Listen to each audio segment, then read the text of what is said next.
Sa bawat sandali ng kawalan ng katiyakan, alalahanin ang katiyakan ng kasaganaan. Ayon sa Filipos Kapitulo 4 talatang 11, at ang aking Diyos ay magbibigay sa inyo ng lahat ng inyong kailangan ayon sa kanyang kayamanan sa kaluwalhatian kay Kristo Jesus.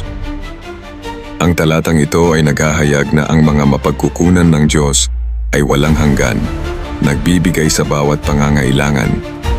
Isipin ang napakalawak na kayamanan ng kaluwalhatian, isang langit na imbakan na dinisenyo para sa iyo. Habang nagtitiwala ka kay Kristo Jesus, yakapin ang pangako na hindi ka pagkukulangin. Maniwala sa kanyang hindi nagbabagong katapatan, sapagkat siya ay nalulugod na tuparin ang iyong mga pangangailangan lampas sa iyong pinakamalawak na imahinasyon. Naway pagpalain ka ng Panginoon ng labis. Salamat sa panonood at pagpalain ka ng Diyos.